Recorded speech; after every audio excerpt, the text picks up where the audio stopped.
Puji Tuhan, Bapak Ibu Saudara yang saya kasihi dalam nama Tuhan Yesus Kristus. Malam hari ini kita akan siapkan hati kita untuk kita bersama menerima kebenaran firman Tuhan yang akan disampaikan oleh hambanya. Dan kita akan sambut firman-Nya. Kupandang hari esok dengan segala harapan. Kupandang hari esok dengan segala harapan, dan ku takkan takut menghadapi hidup ini, sebab ku tahu hari esok ada dalam tangannya. Yesus menjamin bagi yang mau percaya. Ku pandang hari esok dengan segala harapan, dan ku takkan takut menghadapi hidup ini, sebab ku tahu hari esok ada dalam tangannya. Yesus menjamin bagi yang mau percaya. Haleluya.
Rio Saputra naikkan doa untuk mendengarkan firman Tuhan.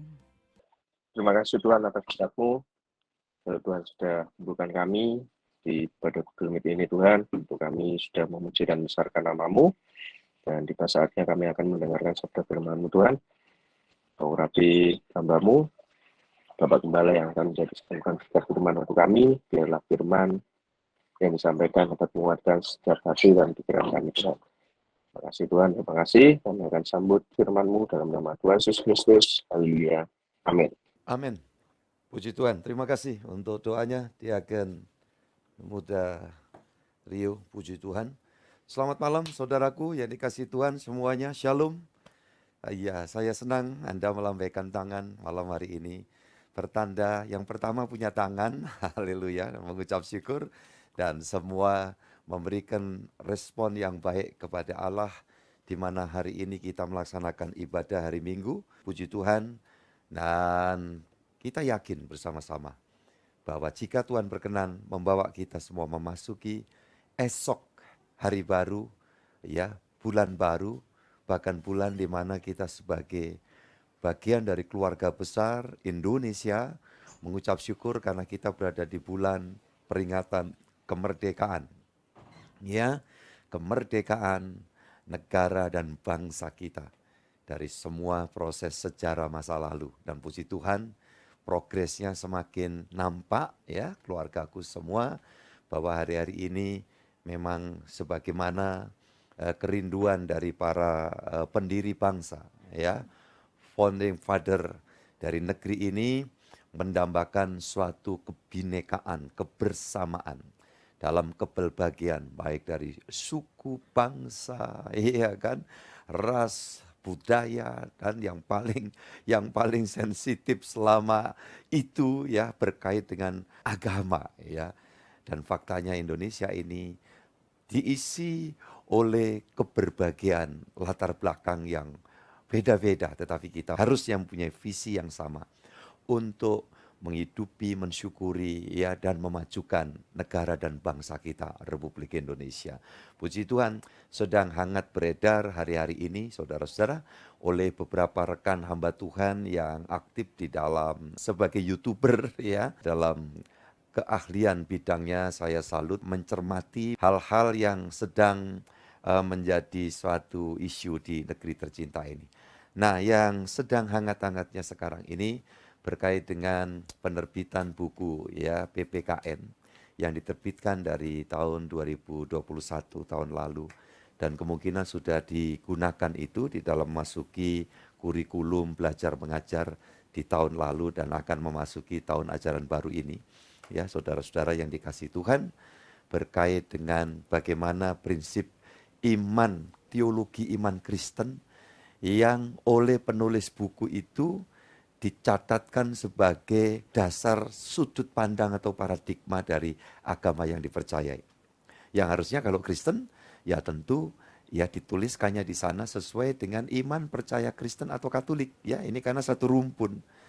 Nah, ternyata sama, yang diarahkan untuk Kristen, yang diarahkan untuk Katolik, yang ditulis di sana bahwa iman Kristen itu berkait dengan ketritunggalan Allah, ya kan? Maka disebutnya Allah yang pertama, yang kedua adalah Bunda Maria atau Maryam, dan yang ketiga adalah anak Allah Yesus Kristus. Dan itulah Allah Trinitas atau Tritunggal menurut si penulis ini, ya. Saudara-saudara yang dikasihi Tuhan, dan nampaknya seorang rekan muda yang saya salut karena memang sangat-sangat expert ya di dalam bidangnya adalah YouTuber Andri Tunggal, ya. Dan saudara-saudara, seorang yang terdidik dan dengan lugas, rendah hati dan berani untuk menyampaikan kepada Mas Menteri, ya, Mendikbud, dalam hal ini Mas Nadiem Makarim, dan mengharapkan untuk segera mendapat perhatian untuk beberapa poin. Kalau menurut sisi pola pandang dari Andri Tunggal, ada 3 yang diserukan, 3 pokok, ya, saudara-saudaraku. Tapi yang utama adalah tentang Tritunggal Allah yang orang Katolik atau orang Kristen sebetulnya kalau berdasarkan Alkitab juga nggak ada. Yang mengatakan Tritunggal itu Bapa, Maria, dan Yesus, ya. Dan itu memang kalau ditulis di dalam kitab yang lain memang demikian. Oke, saya tidak mau bicara panjang, tetapi saya hanya sedang menanggapi bahwa memang inilah doa dan harapan kita bahwa kita memiliki keterbukaan dan terus membuka seluas-luasnya pintu dialog, ya, dalam hal-hal keagamaan ini yang tujuannya adalah untuk membangun. Demikian juga untuk Dr. Bambang Nursena juga sudah masuk dalam pokok bahasan ini, maka saya tidak akan masuk lebih jauh, hanya sekedar ketika saudara mungkin sedang diampiri oleh sosial media berkait dengan hal-hal ini, minimal saya sudah memberikan satu gambaran sehingga tidak simpang siur, ya. Saudara-saudara yang dikasihi Tuhan, harapannya segera ada klarifikasi dari pihak pemerintah dalam hal ini yang terkait tentunya Mendikbud untuk membuat klarifikasi yang jelas.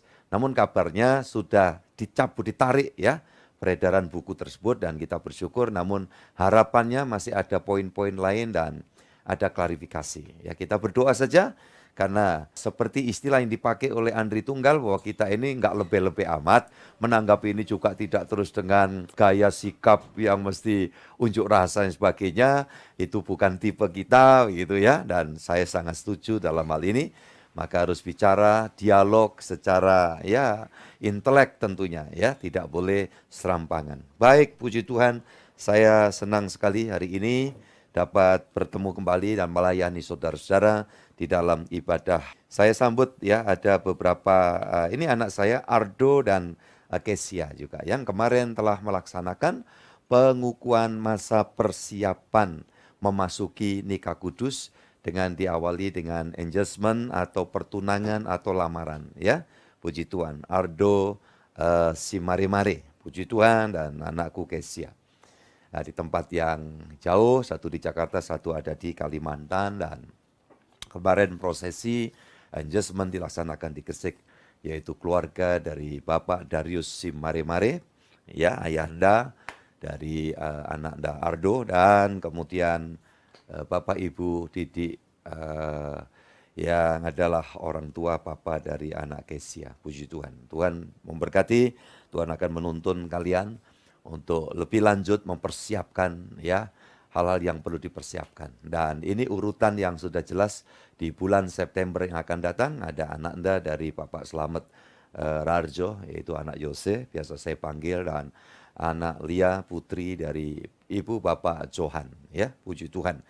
Dan nanti akan terus berlanjut, ada beberapa lagi pasangan anak-anak yang sudah sedang mempersiapkan diri. Puji Tuhan. Dan bagi anak-anakku, cucu-cucuku yang masih berdoa untuk teman hidupnya, tidak usah khawatir.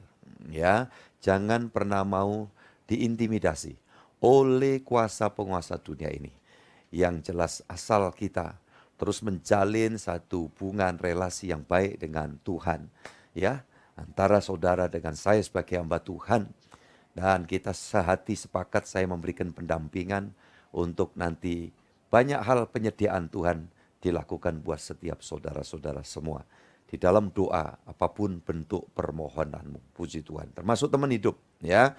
Itu juga bagian dari concern saya sebagai orang tua. Ya, saya sangat berharap hal ini terus terjadi. Dan yang terjadi memang sejauh ini ada banyak, ya, jauh lebih banyak yang Tuhan pertemukan di dalam gereja lokal kita. Sehingga ya akan lebih mudah dalam pengenalan barangkali ya saudara-saudara dikasih Tuhan, tetapi bukan berarti mesti sulit karena perjumpaan yang awalnya jarak jauh. Semua asal mau berproses, saya yakin dan percaya Tuhan akan menuntun, Roh Kudus akan menopang kita semua ya. Puji Tuhan.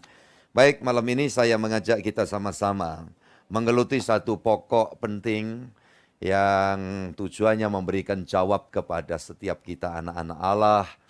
Bagaimana dalam kehidupan yang percepatannya di masa kini itu sangat signifikan. Ya, saudaraku, di dalam banyak hal. Maka yang harus dijadikan bekal utama dalam kehidupan Kristiani kita adalah yang pertama doa. Dan yang kedua tidak kalah pentingnya adalah kewaspadaan. Maka pokok renungan ini, doa dan waspada kunci sukses anak-anak Allah, yaitu saya dan saudara. Ketika doa sudah jelas, tetapi jika tidak diutamakan, dikedepankan juga kewaspadaan, maka belum ada jaminan untuk keberlangsungannya. Bagaimana menfollow upi kemenangan yang sudah Tuhan nyatakan di dalam kehidupan kita sebagai orang percaya, itu akan teraplikasi di dalam kehidupan kita ketika kita juga harus terus waspada. Bahasa lain dalam Alkitab, berjaga-jaga. Kenapa saudara-saudara yang dikasihi Tuhan? Karena Alkitab memberitahu kepada kita bahwa ingat, musuhmu iblis itu seperti singa yang berjalan mengaum-aum, ya, dan mencari orang yang dapat ditelannya. Kalimat itu memang perlu ya pentelaahan. Kita mesti mengkulik, membuat suatu usaha memahami yang dimaksud di situ. Kenapa singa dengan aumannya dan mencari orang yang bisa ditelannya?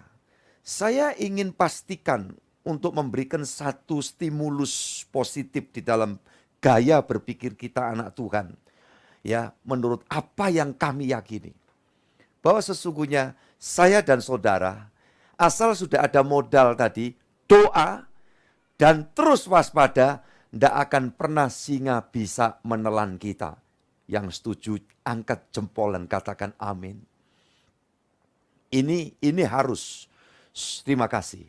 harus menjadi pagar dalam pikiran kita. Kalau kita masih berpikir, wah jangan nanti bisa ditelan ya. Kalau gitu bisa ya, bisa tidak. Saya pastikan, saudara-saudara yang dikasihi Tuhan, pasti tidak akan bisa ditelan oleh singa yang dalam hal ini notabene dipersonifikasikan dari iblis itu, singa itu. Asal apa? Di samping doa ada waspada. Waspada dalam hal apa? Aumannya tadi loh. Inilah yang dimaksud dengan ya intimidasi. Bahasa Surabayanya itu gertak sambel. Menang kalah urusan buri sing penting ya, katanya keloro ya. Ini bahasa Surabaya ya. Keloro itu jago itu kalau lagi diadu ayam jantan itu ya, begitu depan gitu berhadapan langsung kok gitu. Padahal ya belum tentu juga yang keloronya kenceng itu menang, belum tentu. Nah, kalau sekarang ini yang keloronya kenceng itu iblis, yang penting saya dan saudara hidup dalam doa dan terus waspada, kenali. Oh, ini singa mengaum. Kenali dan yakini singa ini sih suaranya aja kenceng, tapi dia sudah ompong. Nah, ini saya setuju dengan pemikiran beberapa teman pendeta. Anakku Johnny Bay, iya sudah join ya. Kamu dari mana ini anakku? Masih di NTT atau udah balik? Di Surabaya? Ya oke lah, dimanapun Yesus selalu menyertai. Jadi saudara-saudara yang dikasihi Tuhan, saya setuju dengan pendeta yang mengatakan, singa memang singa, tapi udah ompong. Nah ketika kita telisik lagi ke ompong, oh ternyata benar juga di dalam ya Ibrani pasal 2 ayat yang ke-14 dan 17 itu waktu Yesus dinyatakan mati, masuk kubur, dia turun ke alam maut, maka ada kalimat penting di sana. Ini harus dipahami oleh setiap anak Tuhan. Ya, harus dipahami bahwa Yesus sudah mematahkan iblis yang berkuasa atas maut. Mungkin untuk pembuktian bisa dibaca sebagai ayat Nats ya, Pak Juli Rajo ya. Diaken Juli Rajo silakan baca saja. Saya pikir penting walaupun ayat ini udah berkali-kali karena memang saya ingin meyakinkan kepada anak-anak Tuhan bahwa kita tidak perlu terintimidasi. Kita anak Tuhan jangan minder sama iblis. Ya, jangan kita kemudian jadi nervous begitu ketika dengar auman singa.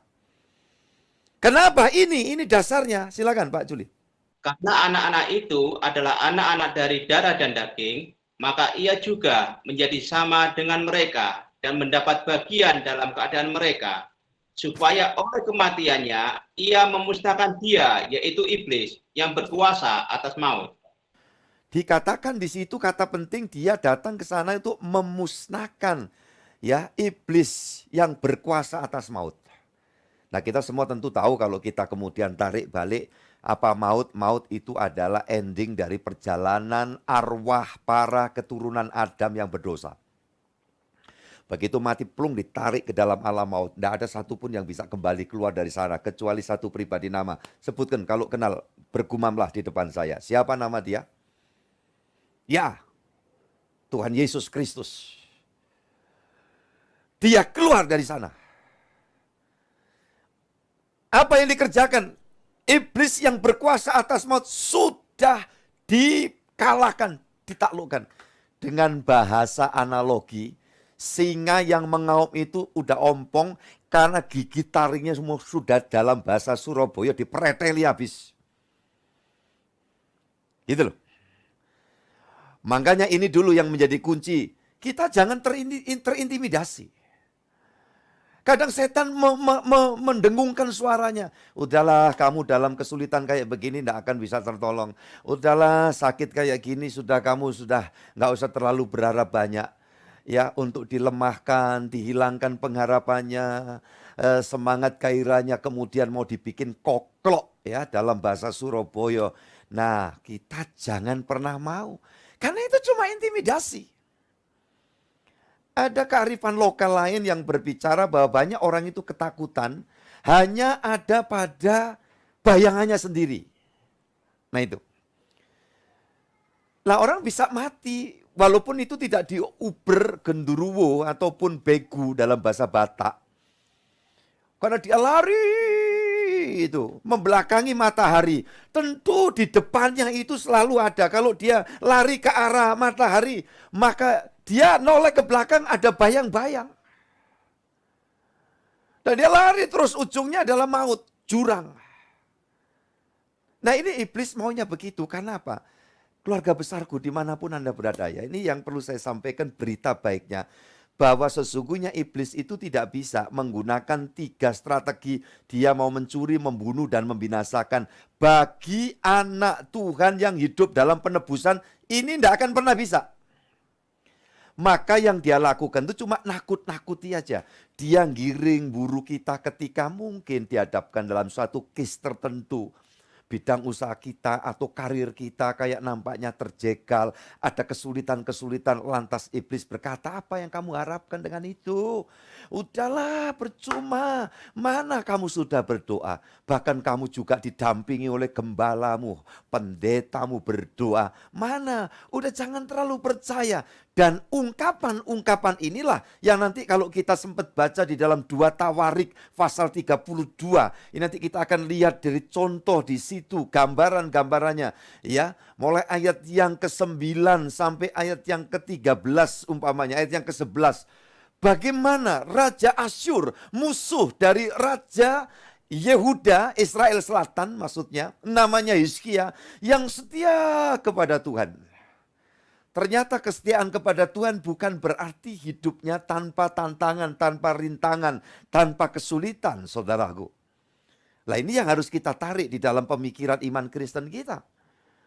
Loh kalau gitu apa bedanya Pak? Tidak setia menghadapi masalah, hidup dalam kesetiaan kepada Tuhan juga masih menghadapi masalah. Saya ingin katakan bahwa tentu ada beda.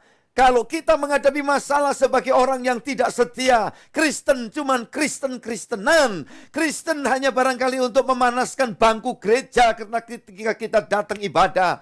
Dan datang dan pergi, ya aktivis sampai hak tipis. Ya karena saking aktifnya ya, saking aktifnya sampai hak sepatunya tipis saudaraku. Bukan high heel lagi sampai patah-patah juga barangkali, iya kan? Tetapi ternyata saudara-saudara dalam kesungguhan hati tidak terlalu respect terhadap Tuhan. Dan itu masalah besar. Itu masalah besar. Ya, kalau benar-benar kita ada di dalam ketekunan kesetiaan kepada Tuhan. Ya, masalah boleh aja dihadapi. Tetapi ingat, kita sudah ada dalam status posisi preparely. Kita memiliki kesiapan. Tetapi ketika tidak setia, kita dalam keadaan ya lemah. Ibaratnya petinju sewaktu-waktu bertanding tapi nggak pernah latihan. Makanya kalau saya dan saudara menghadapi hambatan, rintangan, kesulitan, pergumulan, katakan puji Tuhan. Tuhan pasti punya rencana yang lebih besar. Untuk aku akan kerjakan sesuai dengan amanat yang Tuhan akan percayakan kepadaku. Dan penyediaan, pertolongan, pembelaan pasti terjadi. Karena Tuhanku Yesus tidak pernah bohong atau dusta. Yang percaya angkat jempol saudara. Makanya pemikiran begini yang saya khotbahkan yang lalu. Saya ini mau maju rohani Pak, mau setia. Tapi iblis tidak tinggal diam. Ini gugur. Dalam prinsip yang saya sampaikan tadi. Karena kalau sudah mengatakan saya mau setia Tuhan, mau sungguh-sungguh. Iblis tidak tinggal diam, akhirnya saya pilih diam saja. Dan Tuhan juga melihat saya, ternyata Tuhan juga diam saja. Lah rupanya Tuhan yang kita sembah bukan Yesus yang sesungguhnya. Kalau membiarkan anak-anaknya mengalami kesulitannya sendiri, itu pasti Yesus yang palsu. Seperti yang Paulus sempat katakan kepada jemaat di Korintus. Kalau Yesus yang kita sembah, Yesus yang sempat mati, keluar dari maut, ia menampakkan diri kepada para murid dan dilihat oleh banyak orang pada zaman itu bahwa dia yang bangkit kemudian naik, ia menunjukkan kehebatan keajaibannya. Memang saya ingin katakan, jadi dia tidak perlu pakai menampakkan seperti itu karena memang dia datang dari atas, dia turun ke bawah, dia naik lagi, itu bukan masalah besar. Tetapi dia mau show force, menunjukkan kepada kita bahwa aku Yesus yang kamu percayai. Bukanlah Yesus ecek-ecek, bukan Yesus palsu, bukan Yesus yang mati lupa bangkit. tetapi aku Yesus yang bangkit dari kematian. Dan ketahui seperti dia ngomong kepada seorang Yohanes, ya muridnya di Pulau Patmos dalam kitab Wahyu pasal 1. Yesus mengatakan, lihat aku sudah mati tetapi bangkit dan hidup untuk selama-lamanya. Amin, haleluya. Itulah Yesus yang aku dan Anda sembah. Saya mau tanya ini, apakah saudara sesemangat saya saat ini ketika mengikuti pemberitaan firman ini? Apakah, aduh Pak, udah capek Pak gitu. Apalagi kalau masih umur 40, 30, aduh. Ini yang lagi ngomong dengan saudara kan masih berapa ini? 26 apa? 16 gitu loh ya. Saudara-saudara yang dikasih Tuhan. Inilah Yesus yang kita sembah. Dan kalau kita menyembah kepada Yesus yang luar biasa, kita memiliki kesiapan rohani.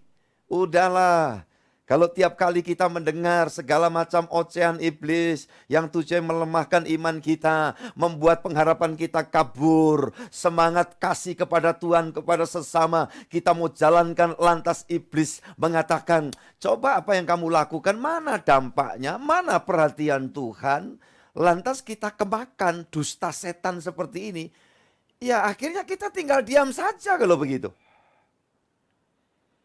Nah Tuhan tidak pernah merancang begitu, gitu loh. Makanya diberitahu di sini, kemenangan itu sudah ada pada kita. Tuhan sudah anugerahkan, iblis sudah keok. Dia bisa berjalan keliling jagat ini, dan dia pasti, saya pastikan sesuai firman Tuhan, dia tidak bisa berbuat sesuatu langsung nyentuh kamu, nyentuh aku, langsung mendatangkan suatu masalah, ya langsung dengan tangannya, tidak akan pernah bisa.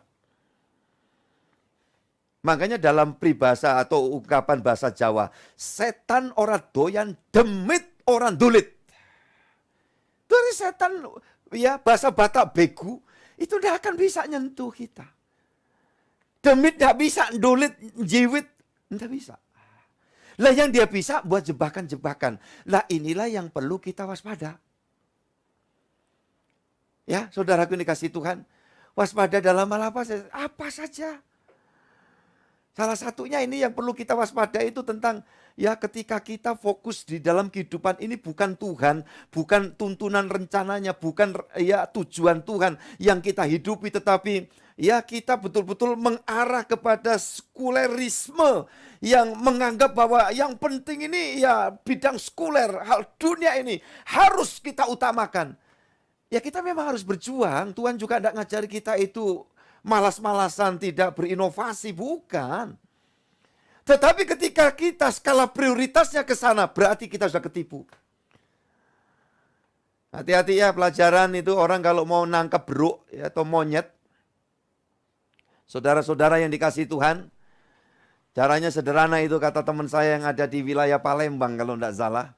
Itu zaman dulu masih ada orang-orang yang suka nangkap monyet itu. Caranya gimana? Dia taruh di situ semacam keramik atau guci yang ya kalau di sini bilang seperti kendil atau mungkin kendi semacam itu, ditaruh kacang di dalamnya. Dan tentu bagian atasnya mengecil, di bawahnya, bawah ini dalam dikasih kacang. Dan ada banyak monyet atau beruk atau apalah namanya, ya memang bodoh gitu ya. Demi mendapatkan kacang yang di dalamnya, tangannya dimasukkan dan kemudian dia genggam kacang itu. Dan akhirnya dia tidak bisa lari. Karena demi kacang di tangannya, ya akhirnya dia terbelenggu. Karena guci, kendil atau kendi tadi itu diikat di sebuah kayu. Dan begitu mudahnya sang pemburu menangkap monyet-monyet yang kurang pinter, kurang sekolahnya, saudaraku yang dikasihi Tuhan. Dan ini yang menjadi masalah kalau orang Kristen, anak Tuhan, kita ada dalam jebakan-jebakan, salah satunya seperti itu dan masih ada banyak lah. Itu bisa saudara pikirkan. Kira-kira ureanya sejauh mana yang diminta Tuhan. Biarlah kamu bijaksana, arif, dan jangan seperti orang bebal. Dikatakan oleh Paulus kepada jemaat di kota Efesus pasal yang kelima. Ketahui karena hari-hari ini jahat. Ya, dan ketahuilah kehendak Tuhan. Nah ini. Untuk bisa mengetahui kehendak Tuhan, tidak ada cara lain kecuali kita meningkatkan kerelasian kita dengan Dia, hubungan. Ucapkan satu kata apa? Hubungan dengan Tuhan. Sehingga kita akan terus dapat bimbingan dan tuntunan. Untuk apa? Jangan sampai kemudian kita itu ya sesaat jadi bodoh dan di sana kita kejebak. Ada kisah nyata jemaat dan ibu itu sudah wafat, dia punya anak waktu itu kecil-kecil 2, perempuan, dan anak-anak itu juga sudah berkeluarga dan sudah punya anak-anak dan memang jauh sekarang tidak beribadah bersama dengan kita, tetapi kisah yang pernah dia sampaikan dalam kesaksian itu ya menarik menjadi satu analogi yang walaupun kurang sempurna, tapi itu cukup memudahkan kita mengerti ketika kedua anaknya dituntun di pinggir jalan raya, saudaraku, karena mau pergi kondangan gitu.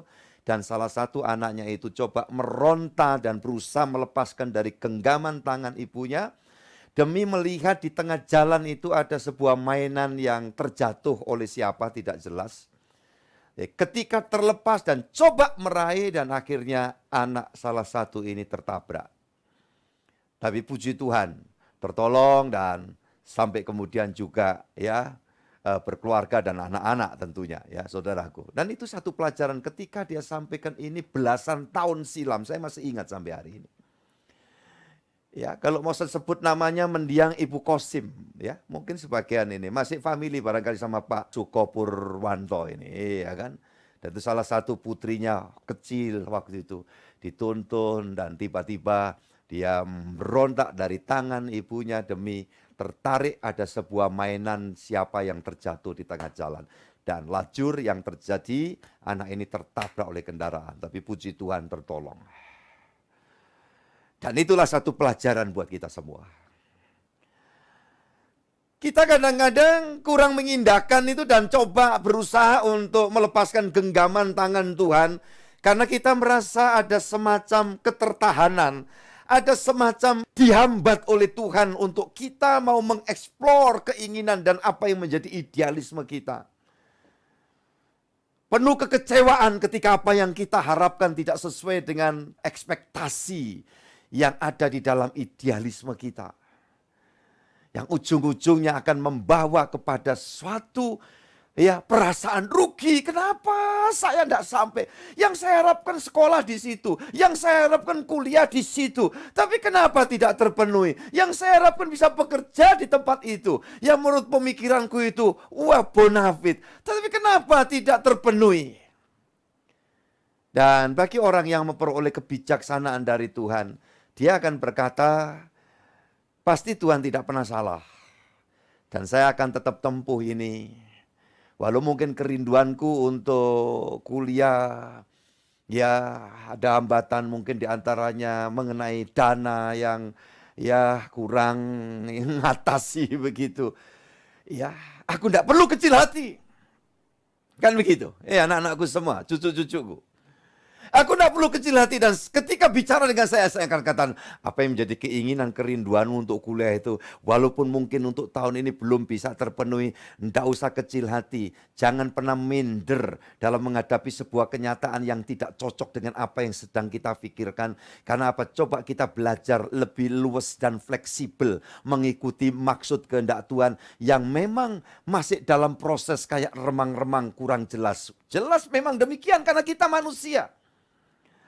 Tetapi coba di dalam belajar kita mengikuti arahnya Dia. Saya berkeyakinan kepada anak-anakku yang kemudian saya mengatakan, udah kalau memang begitu buat kesibukan dulu, ada satu karya bentuk pekerjaan apa atau bidang usaha tertentu dan nanti tidak mustahil Tuhan akan campur tangan sambil kamu mungkin bisa mengajukan barangkali untuk mendapat topangan untuk pembiayaan dan lain sebagainya. Ya, saudara-saudaraku yang dikasihi Tuhan, ada beberapa yang punya kerinduan dan betul-betul dia tuangkan kerinduannya dengan sikap belajar yang serius dan tidak jarang masuk dalam jalur prestasi. Bukan harus bayar, tapi tidak jarang ada banyak sponsor yang diberikan. Dan itu terjadi. Tapi andai kata kita tidak ada di jalur itu pun juga jangan kecil hati gitu. Supaya anak Tuhan tetap punya keyakinan selagi masih Tuhan izinkan satu waktu Apa yang menjadi kerinduanku, asal tidak padam akan kesampaian ke sana. Kaitannya pacaran juga kayak gitu. Ya, kalau mendengar kesaksian dari anakku Ardo dan Kesia, harus diketemukan sampai proses antara orang tua terjadi proses adjustment, ya, puji Tuhan. Ya, tetapi ada di antara yang kemudian udah pacaran berapa saat, putus Pak. Nah, enggak usah kecil hati. Iya kan? Yakini saja Tuhan. Kalau memang dimungkinkan itu yang nanti akan jadi teman hidupku, ya doa saja. Kan tidak ada yang mustahil. Bisa rujuk kembali. Tapi juga jangan memaksakan kehendak. Karena Tuhan sang inisiator perkawinan, perjodohan, ini pakai istilah umum. Ya. Maka dia juga yang punya penerawangan jauh lebih baik ketika mengikuti keputusan Tuhan. Kamu tidak cocok nak dengan itu. Kamu cocoknya nanti dengan yang lain tapi belum sekarang, tapi nanti aku akan tunjukkan. Ya kalau saya kayak gitu nggak usah terus kemudian berpikir kayak sinetron-sinetron kuno gitu. Iya kan, yang satu pergi ke biarawan ya, masuk jadi biarawan, jadi pastor untuk selebat, yang putri kemudian saya mau masuk di biarawati, untuk apa mau tinggal sendiri, ngapain juga mesti begitu. Kalau nggak ada panggilan untuk itu juga nanti susah repot, ya kan. Jadi ya enggak usah terus kemudian enggan ketika harus memulai, merintis lagi, perjumpaan, perkenalan. Asal tetap dalam koridor ilahi, tetap di dalam proses yang sehat. Makanya kalau pacaran walaupun udah kental, jaga hidup. Karena walaupun sudah bikin undangan, bisa loh nggak jadi. Ya, saya mesti bicara ini. Ya, maka dalam hal ini baik dari via anakku cewek ataupun cowok, sama-sama kalian memiliki pertanggungjawaban yang diminta oleh Tuhan sesuai dengan mandat yang Dia percayakan. Nah, untuk itu jaga dalam kehidupan ini, saudara-saudara yang dikasihi Tuhan. Kalian masih muda, jangkamu masih panjang ke depan. Nah, ini mohon izin ya para bapak-bapak, ini mewakili Anda sebagai orang tua barangkali kadang-kadang sulit. Gimana Pak, saya mesti mengarahkan anak-anak saya. Lah saya mewakili Anda. Izinkan anak-anakku, aku mewakili papa mamamu. Dan si orang tua sih juga mesti belajar terus. Karena kita mendidik anak-anak sekarang dalam proses parenting itu tidak sama seperti 40-50 tahunan yang lalu. Kenapa? Generasi yang sekarang ini, generasi yang disebut milenial, generasi apa sajalah istilahnya semakin ke sini, ya ada banyak hal yang saya ingin katakan, wah jauh lebih pinter-pinter dibanding kaum jadul seperti kami. Dan saya harus mengakui itu. Kok bisa gitu Pak? Ya gizinya kan udah terjamin. Kalian sekarang itu megang duit 15.000 aja bisa makan paling tidak kentaki-kentakian atau kentuki-kentukian. Zaman dulu ketika di tengah kesederhanaan untuk bisa makan ayam aja nunggu tetangga bancaan, selamatan. Ya Pak ya. Iya kan?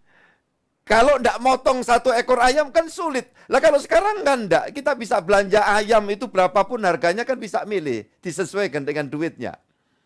Ada duit bisa pakai dadanya ayam, bisa pahanya ayam. Duitnya kurang bisa naik lagi ke lehernya ayam. Duitnya pas-pasan banget sampai di ujungnya kepala. Cucu ya dikeripik. Atau kemudian kalau enggak turun lagi sampai diceker. Nah itulah yang terjadi dengan saya waktu memulai ya merintis pelayanan sebagai seorang hamba Allah, abdi Allah, murid Kristus seperti saya. Saya pertaruhkan hidup bersama dengan mendiang istri saya, menikah tahun 1983. Saudara-saudaraku yang dikasihi Tuhan, ya dalam perjalanan itu, ya kami bersandar Tuhan, doa, waspada, dan kami tidak mau dikecohkan dengan segala macam intimidasi kuasa gelap. Melayani Tuhan kok hidupnya pas-pasan? Oh enggak. Dari tahun pertama menikah sampai tahun ketiga atau keempat, yang saya makan itu kikil terus. Kikil itu kalau bahasa orang Padang, Minang itu tunjang. Maksudnya kaki sapi Pak? Bukan. Kaki babi? Bukan juga. Masih mahal. Ya, kaki kambing? Enggak juga. Lah kaki apa? Kaki ayam. Bahasa Latinnya itu ceker. Ya, saudara-saudara yang dikasih itu makan ceker. Bisanya itu kok. Malah terjadi mujizat ketika kelahiran anak pertama saya, Hizkia evangelis kecil, waktu lahir, ya begitu berangkat besar. Saya jadi heran, kenapa? Ukuran sepatu kakinya itu 47, saudaraku. Padahal kaki saya ya standar aja, 41 muat, kan gitu. Ya 47. Saya renungkan kok bisa kayak gini ya. Padahal saya pastikan dia adalah anak kami. Kaki mendiang ibunya 39, saya 41. Dia berangkat besar 47 sepatunya. Akhirnya Tuhan memberi hikmat juga, mencerahkan. Ya nak, karena sejak dia di kandungan sampai dia lahir, makanya kaki ayam terus-menerus. Dan memang betul, yang saya beli ceker itu bukan ceker ayam kampung. Apalagi ayam kampungan, sama sekali tidak. Yang saya beli ya cekernya ayam ini ya, Australia, ayam Horen, ya ayam yang kakinya gede-gede kayak gini. Nah itu benar-benar ternyata jadi berkat. Kaki anak saya yang sulung ini ya sebesar itu sepatu ya. Untung ya anak yang kedua putri ya, Christine Nyonya Rio ini ya standar begitu ya, puji Tuhan. Sebab apa? Pada zamannya dia udah lain. Waktu zaman Hizki di kandungan sampai terlahir itu ibaratnya masih di padang gurun. Tetapi begitu lahirnya Christine itu sudah ada di negeri perjanjian. Jadi makanya sudah combine ya. Bukan cuma ceker aja, kadang dengkulnya ayam, ya kadang-kadang pahanya ayam. Kira-kira gambaran intermezzonya seperti itu. Yang pasti saudara-saudara yang dikasih Tuhan ini loh. Cara kehidupan kita ini berpikir ya bahwa Tuhan rancangannya selalu baik buat kita. Nah itu salah satu pagar agar kita tidak mempan, ya tidak dapat terintimidasi oleh kuasa-kuasa kegelapan.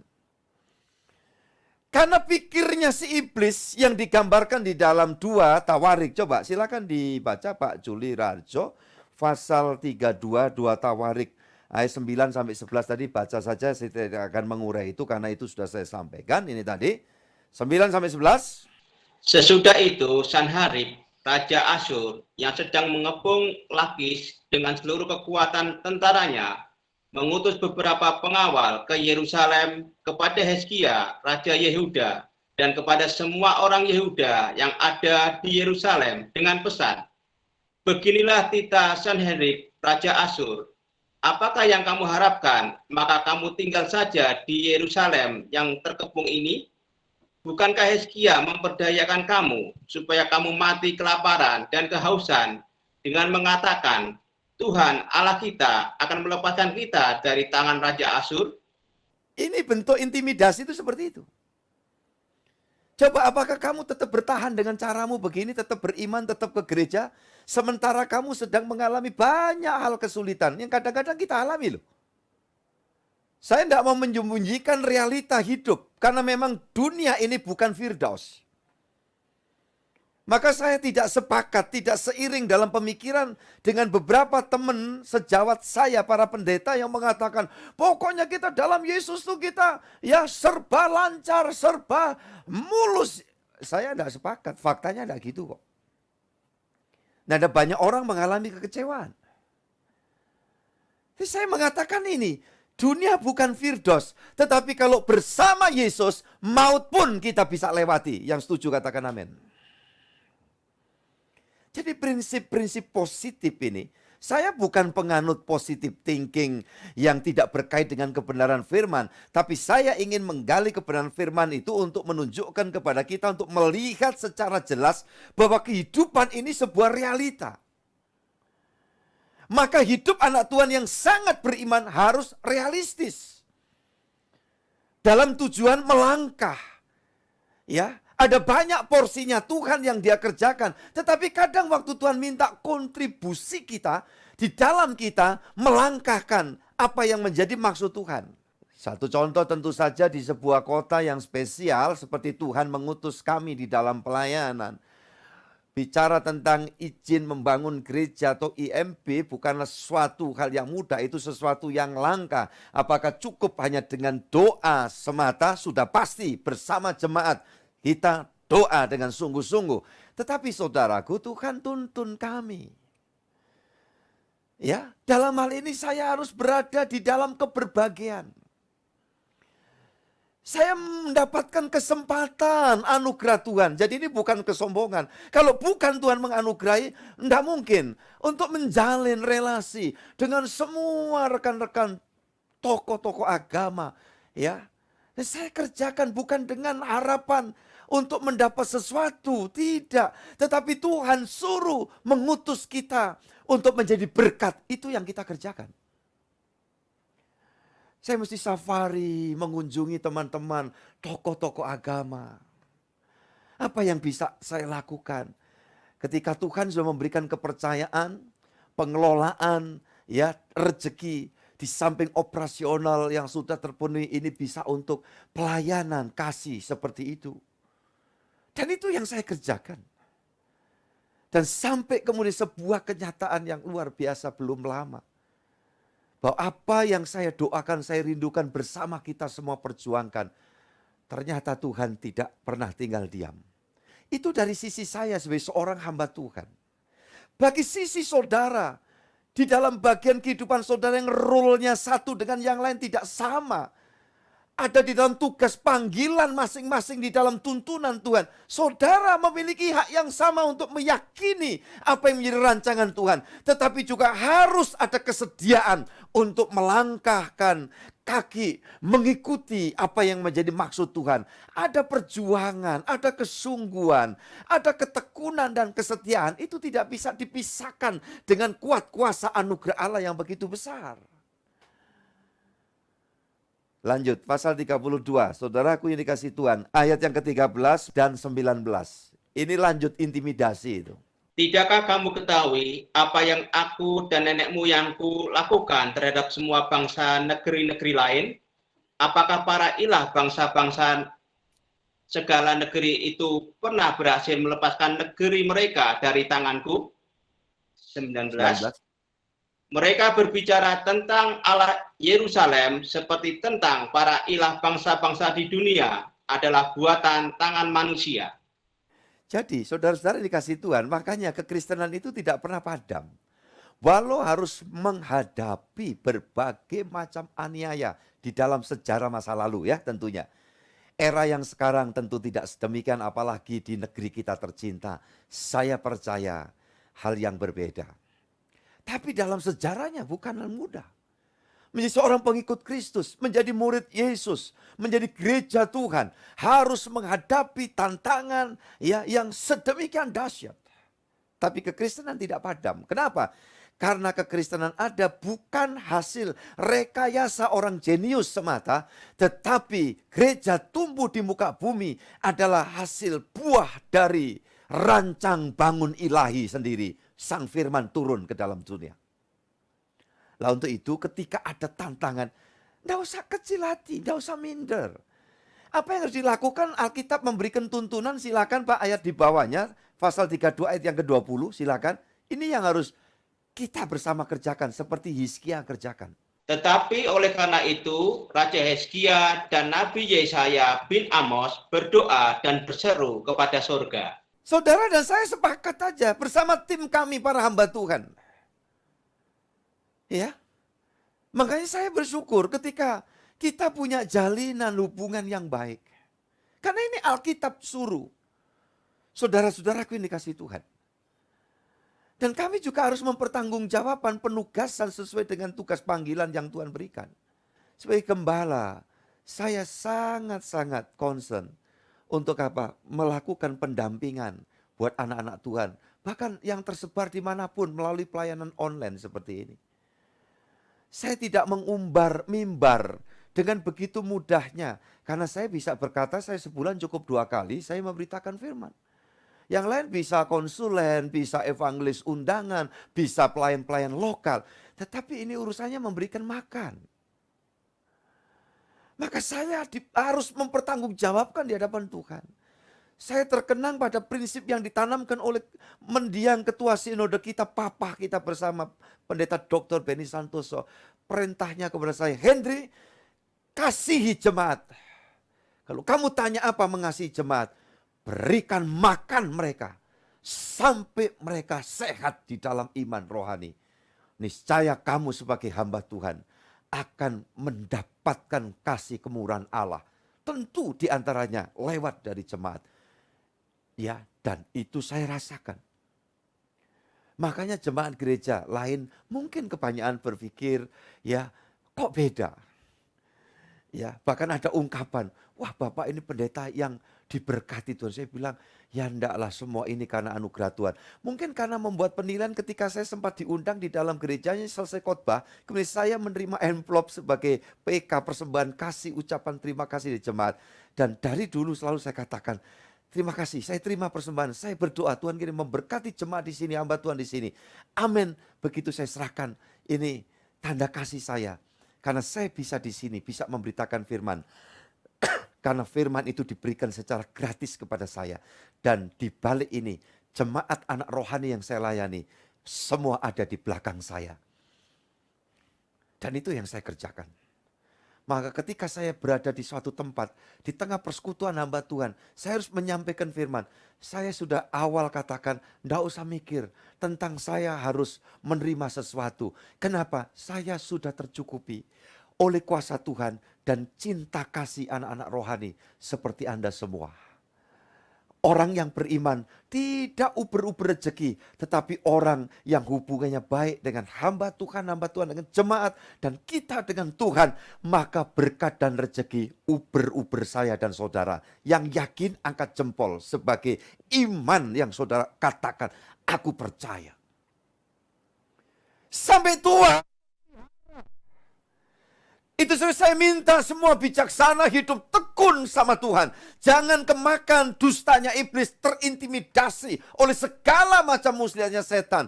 Pasti sampai masa tua kita tidak akan diuber-uber utang. Bahkan Alkitab menjanjikan akan memberikan warisan kepada anak-anaknya. Minimal warisan iman, tuntunan hidup yang takut dan hormat kepada Tuhan. Dan kalau anak-anak terima warisan yang demikian dari orang tuanya, niscaya saya yakin anak-anak kita pasti terpelihara oleh Tuhan di dalam kasih kemurahannya. Nah, inilah berita firman. Ya, tidak meninabobokan, tidak terus kemudian yang enak aja kita dengar di telinga kita. Ya, dan apa yang terjadi kalau hubungan baik kan ayat 21 sampai 23 boleh dibaca. Yuk beberapa menit lagi kita akan selesai. Karena memang ini penting sekali saudara-saudara ini kasih Tuhan. 32 ayat yang 21 sampai 23. Silakan. Lalu Tuhan mengirim malaikat yang melenyapkan semua pahlawan yang gagah perkasa, pemuka dan panglima yang ada di perkemahan Raja Asyur, sehingga ia kemalu-maluan kembali ke negerinya. Kemudian ia ditewaskan dengan pedang oleh anak-anak kandungnya sendiri ketika ia memasuki rumah ilahnya. Demikianlah Tuhan menyelamatkan Hizkia dan penduduk Yerusalem dari tangan Sanherib, Raja Asyur, dan dari tangan semua musuhnya. Dan ia mengaruniakan keamanan kepada mereka di segala penjuru. Banyak orang membawa persembahan ke Yerusalem untuk Tuhan, dan barang-barang berharga untuk Hizkia, Raja Yehuda itu. Sejak itu diagungkan oleh semua bangsa. Saya minta malam ini, semua menempatkan diri sebagai orang beriman yang setia seperti seorang Raja Hizkia, ya. Semua ini terjadi tidak cuma terjadi semalam karena membangun hubungan baik dengan pendeta, doa langsung Tuhan buat hal-hal seperti yang ajaib ini. Saya katakan tidak seinstan itu. Tuhan tidak berharap pujian seperti yang dilakukan para perdukunan. Seolah membuat sulapan bim, salah bim, jadi apa, bragedabra, begitu ya, kayak Pak Tarno, bukan. Kesetiaan yang dilakukan seorang Raja Hizkia kalau saudara baca mulai pasal di atasnya 31, ayat-ayat akhir itu menunjukkan segala sesuatu dikerjakan Hizkia dengan kesetiaan dan segenap hati dia lakukan. Nah ini penting. Sehingga kalau seperti itu, ayat 21 sampai 23 tidak sulit sewaktu-waktu dapat terjadi Tuhan kerjakan untuk saya dan saudara yang percaya katakan amin. Dan tidak terkecuali untuk anak rohaniku, pendeta Maruhum yang saat ini berharap kita semua berdoa karena proses penanganan dokter untuk sang istri tercinta yang saya yakin, ingat, Tuhan yang kita layani, Dia sanggup melakukan segala perkara. Di dalam nama Tuhan Yesus, untuk pelayan Tuhan yang setia ini, istri dari pendeta marhum Silaban yang ada di Balikpapan, Kalimantan, Tuhan berkenan melawat, Tuhan campur tangan, dan proses penanganan ini pasti mendatangkan kebaikan, kesembuhan, kepulihan, dan kesehatan. Tidak ada yang mustahil. Dalam nama Tuhan Yesus Kristus. Haleluya. Saudara yang dikasihi Tuhan, jalin terus hubungan yang baik dengan Tuhan. Ya, jangan nuntut semalam, setahun, sekian tahun. Tuhan yang punya waktu. Sang Kairos itu. Dan biar kita bawa kronos, keberadaan dan waktu kita, agar sesuai dengan Sang Kairos. Sehingga dalam bahasa Jawa tumbuh ketemu tutup, mukjizat terjadi, tidak ada yang sulit bagi Tuhan kita, Yesus Kristus. Tekun setia, muliakan Tuhan. Jangan dengar intimidasi iblis. Di sebelah saya telah melewati saat-saat yang kritis.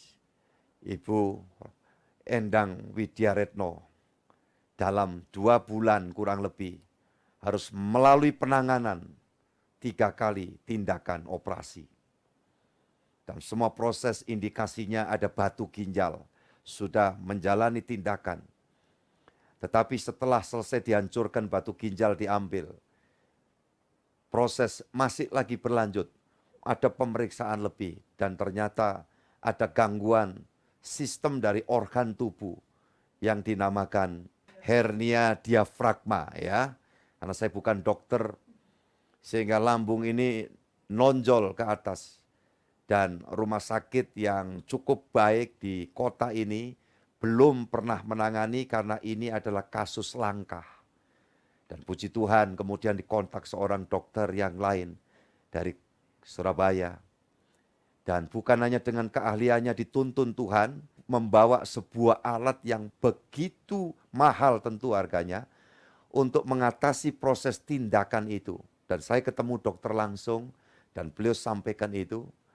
Dokter mengatakan andai kata tanpa alat ini menata lambung itu kembali, harus memerlukan proses tindakan operasi belasan jam dimungkinkan. Tetapi oleh anugerah Tuhan, tentu kami doa. Dan Tuhan memberikan hikmat. Malam sebelum proses itu, putri saya Christine, dia coba melihat ya. Dan internet memberitahu yang dinamakan hernia diafragma ini ya, ada posisi organ di dalam yang tidak ada pada tempatnya. Dan itu bisa ada di banyak orang, tetapi munculnya di usia 50 tahun ke atas. Selama 3 minggu tidak bisa makan dan minum. Kalau bukan anugerah Tuhan, saya kira ceritanya bisa berbeda. Tapi Allah itu adalah Allah dalam Yesus yang sanggup melakukan segala perkara. Semua teratasi, dan dalam waktu yang relatif singkat, proses itu oleh kuasa Tuhan. Sekarang beliau sudah ada di pastori dalam bersama-sama dengan tim. Oleh karena anugerah kuasa Tuhan yang luar biasa. Itu sebabnya yakinkan dirimu. Jangan minder hanya karena berbagai macam informasi dari kuasa-kuasa dunia yang membuat kita jadi ciut nyali. Itu harus jauh dari kita. Maka kalimat yang saya pakai selalu semangat sehat ya saudaraku. Sang Immanuel tidak pernah meninggalkan kita. Tuhan memberkati. Selamat hari Minggu. Mari kita berdoa bersama-sama. Kami bersyukur kepada Tuhan hari ini.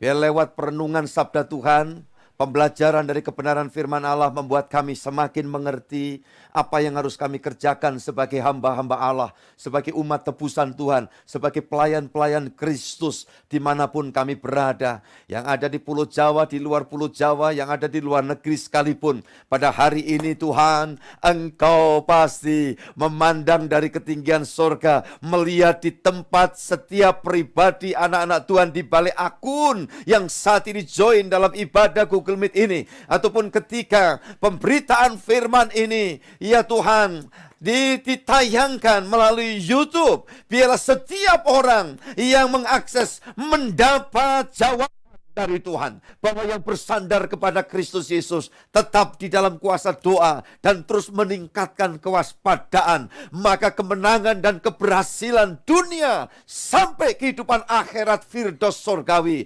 semua akan kami nikmati. Terima kasih Tuhan untuk malam ini. Kiranya rahmat dan berkat Tuhan turun atas semua anak-anak-Mu, dan rekan hamba-hamba Tuhan terus Tuhan urapi, Tuhan pakai sesuai dengan tempat pengutusan Tuhan yang Tuhan kerjakan atas setiap kami, dan kami mau bekerja di ladang Tuhan sampai Tuhan memanggil kami pulang ke dalam kerajaan-Mu yang mulia. Dan semua anak-anak Tuhan, orang-orang muda, remaja, pemuda, semua pasti memiliki masa depanannya yang penuh dengan kepastian itu. Oleh karena Engkaulah yang menjadi andalan kami. Para senior, orang-orang tua lanjut usia, oh kami tidak perlu khawatir. Hari esokan kami, masa tua kami ada dalam jaminan Tuhan Sang Immanuel yang tidak pernah meninggalkan kami. Terima kasih Tuhan menyatakan mujizat, pertolongan, dan segala doa Tuhan yang mengabulkan.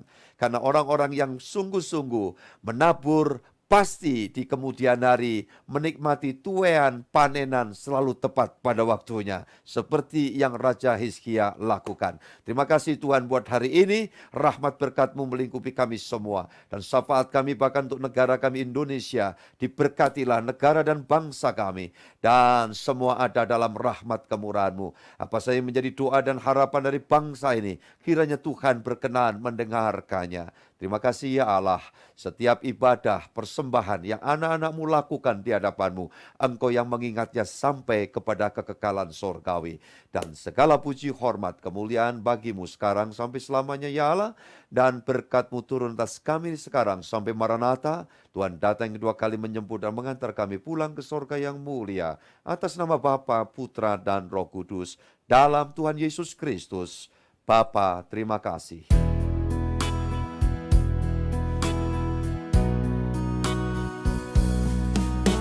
Bapa, terima kasih.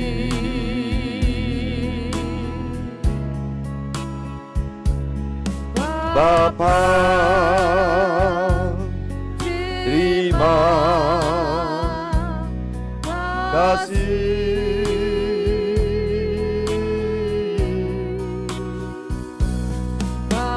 Bapa di dalam surga,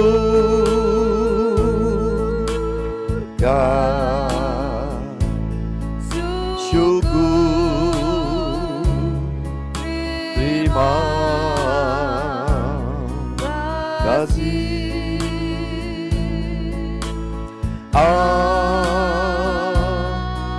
Amin. Amin. Tuhan memberkati keluarga besarku dimanapun Anda berada.